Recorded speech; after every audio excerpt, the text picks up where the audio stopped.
Hey everybody, Evan here. And as I am a board gamer on YouTube, it is mandatory that I make a video right now about Gen Con 2024. So here's my contribution. I will not be attending Gen Con this year, unfortunately. However, my lovely wife, who works for Restoration Games, will be there. And with any luck, she'll be able to track all of these down for me and bring them home, and we'll play them, and they'll be great, right? So I have a top 10 games, and a couple of honorable mentions. So let's do it. My first honorable mention is Rock Hard 1977. This is one of the ones that everyone is talking about. It's the top of the Board Game Geek, list for anticipated. Everyone's already made a video about it. Designed by one of the members of the Runaways, published by DeVere. Looks cool. If we get a copy, I'm sure it's going to be great.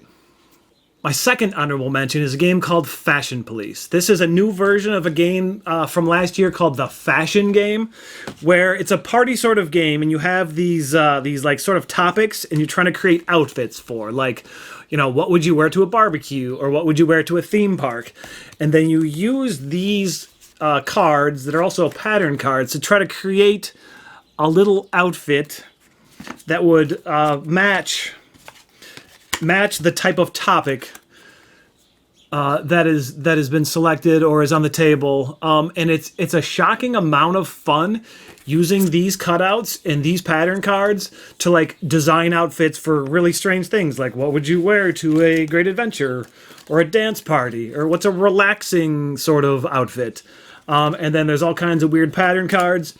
And if this sounds interesting, you'll be surprised at how fun it is. We've had a great time with this game. And, like I said, if it sounds fun, go check it out. Okay, on to the list. My number 10 is at number 10 because I think it's technically out already, and it's an expansion. And that is the Expedition Gears of Corruption expansion.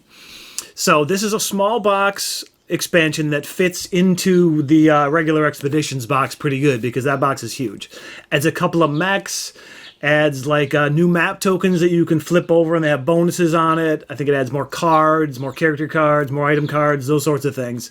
And this was one of our top games of the last year, and it's a really fun game, and I think this probably just tweaks it just enough to make it even better. Like some of the minor issues that people had with it, I think this fixes it. And I believe it adds also a wild worker. So you start with a worker that can do anything, almost like the grande worker in viticulture, which is interesting. But yeah, this is a must-have. We'll throw it in the box, and it'll be great. Also, it adds a 6th player, which sounds crazy to me, because honestly, I don't know if I ever want to play this game with more than 3. We've played with 4, and I feel like that was a bit too much. So unless they do some other expansion that somehow makes that, expands that out a little bit, I don't know. But that's our number 10, the Expeditions Gears of Corruption expansion. My number 9 is another Stonemaier game called Rolling Realms Redux. Rolling Realms Redo, however you say that. It is a new base game for Rolling Realms that adds more realms. And I believe it adds more solo stuff, and I think it's a bigger box, because I got tons of realms already, and that box has been filling up. So I put this at number 9 because I really enjoy the game, and I enjoy roll and writes in general. And this is a fun one with tons of variability, but I wish I actually played this game more. So maybe this new box, this new set, and new solo rules, I think are in there, will help that. So I'm always glad to pick up more Rolling Realm stuff. So I'll buy it anyway. So that's number 9, Rolling Realms Redo. My number 8 is a game called Belrati. This is I believe the first time this game has appeared in English. It was originally published in 2018. And this is one I've heard Crystal from Board Game Blitz talk about quite a bit. It's another sort of party game where I think one team is like painters and the other team is bidders. So you're trying to, you have a hand of cards, I believe, where you are putting out paintings that, again, match a certain theme. And however, there is a fraud that you like a card that you mix in that was not painted by one of the players, and then the people who are like purchasing the paintings have to figure out which one is like the fake painting that doesn't match the theme. I believe it's just shuffled in randomly, but it's a game that sounds fun.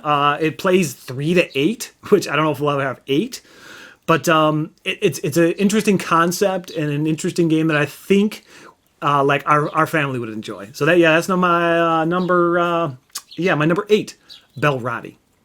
So my number 7 is actually 3 games. There are 3 new games in the Touch It line. So if you've never heard of the Touch It line, we actually have one of them already. This is the Japanese themed one, but there's now going to be a dungeon theme, a marine theme, and a pop culture theme. So this may not be the greatest game in the world. However, it's an extremely novel concept, because what other game do you play by touching? So there's like a huge deck of cards, and on one side it shows like 4 possible pictures, and then on the other side it has 1 picture. So you hold it this way away from yourself, and you have to use your sense of touch, because I don't know if you can see it, but it has raised like outlines and features of the card. So you have to everyone's doing it at the same time. You're looking at which one of these it could possibly be, and whoever can like name what their item is the fastest, I believe, gets the points or whatever. It's a super quick game. Like I said, maybe not the most interesting, deep, strategic game in the world, but like what other game do you use your sense of touch on? So being that there's 3 new versions of that, I'm looking forward to checking them out, just because it's such a novel concept, and it's really something that's right up my alley. So yeah, that's my number 7. These 3 new touches.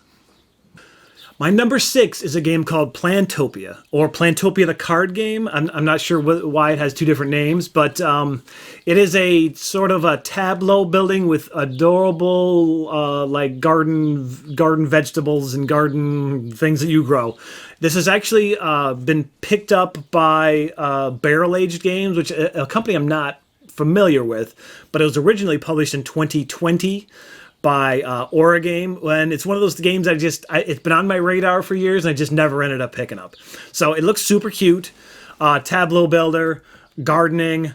I don't know. It looks like a heck of a lot of fun, and I'm finally glad that another publisher's picked it up for wider distribution, because I'm really curious to grab a copy and finally get to play it. So yeah, that's my number 6, Plantopia. My number 5 is another new version of an older game. This is one that was originally published in 2009. I believe it's been out of print for quite a number of years, and it's kind of one that that I've always kind of had my eye on, but never really came across a copy of. And that is a game called Finca. Pandasaurus has picked this game up. Now, I know there might be some issues with quality control around Pandasaurus. I know I've read online. So hopefully this new version is of high quality, because it's a super cool looking like farming game where you're farming all kinds of cool fruits, and all of the pieces look really cool. The board looks cool. I believe this new version has all brand new art, which also looks cool. So I hesitate to like put this on the must-have list, but it's definitely a game that like I said, it's been on my radar for a number of years, and it might just be worth it just to grab a copy so I can finally get to play this game and hope for the best production wise, because Pandas, but that's neither here nor there. My number 5 is a game called Finca. Man, I guess we're sticking with a theme here, because my number 4 is another new version of a game that was originally published in 2012. The original game was called Aero, like Aero, but this new version is called Sausage Sizzle. Oh man! So a game about sausage. It's like a fast, like paced dice rolling. I think it's like a push your luck type game where you're like animals. I believe you're trying to steal sausage off a grill or something, but you're also animals. I don't know what this sausage is made out of, but if it's a game about sausage. And it's also, I should mention, designed by Inka and Marcus Brand, who've done tons of games that we've really enjoyed over the years. Looks like just like a silly dice rolling game about sausage, honestly, I can't resist. So that's why that's so close to the top of my list. My number 4, Sausage Sizzle. My number 3 is one that was originally published in Brazil, recently picked up by Arcane Wonders as I think it's a Dice Tower Essentials line, and it's not the one you're thinking of. This one is Video Game Champion. This is a game, I'm not 100% sure on the mechanics, but you're like trying to like borrow money from your grandparents or mowing lawns so you can go rent video games at the rental store and play these 16-bit era sort of games. And I don't know, it looks like a heck of a lot of fun. It's a really interesting theme that obviously hasn't really been done that much. Yeah, so Video Game Champion is my number 3. My number 2 is one that just recently hit my radar, and I had never heard of it until like a week ago, and that is Creepshow, the suspense building game. So not necessarily based on the Creepshow movies, but it looks more like an old comic art, and if there's one thing that I love, it's old horror comics. So this looks like sort of a card game where you are playing out cards and like branching a story across different cards, and it goes in different directions. I'm not 100% sure. I believe that there won't be very many copies of this at Gen Con, so this is one that's very high to the priority list for us, because this is something I really want to check out. I've really been enjoying all the Trick or Treat games, that horror related games that have been coming out lately. So I guess this is a trend, horror themed games. But obviously I love the Creepshow movie, I love the Creepshow comics, I love all of that cool stuff. So this is one that I'm super duper looking forward to. That's why it's my number 2, Creepshow, the suspense building game. And my number 1 is a 2-player trick-taking game called Lone Wolves. This I have heard a lot about from Jay over at Cardboard East. And this is one that it's put out by Wonderful World Board Games, who has had a string of hits over the past few years, including one of our favorites right here, Rubber Paper Scissors. This was one of our top games that they put out, and it was last year's Gen Con release. This one, though, completely different because it's a 2-player trick-taking game, which are a little more common these days than you would think. But anyway, so I believe there's some sort of area majority type of thing where you're playing as wolves, trying to control different areas that are in cards that are on the table, and you do that through trick taking. So other than that, I don't know a whole lot about it, but it sounds fun, and I trust this company to put out some quality products that are going to be a heck of a lot of fun to play. So yeah, that's my number 1, Lone Wolves. Well, all right. Thank you for joining me in this list, and maybe I showed you a couple of games you'd never heard of. Maybe they're on your radar now.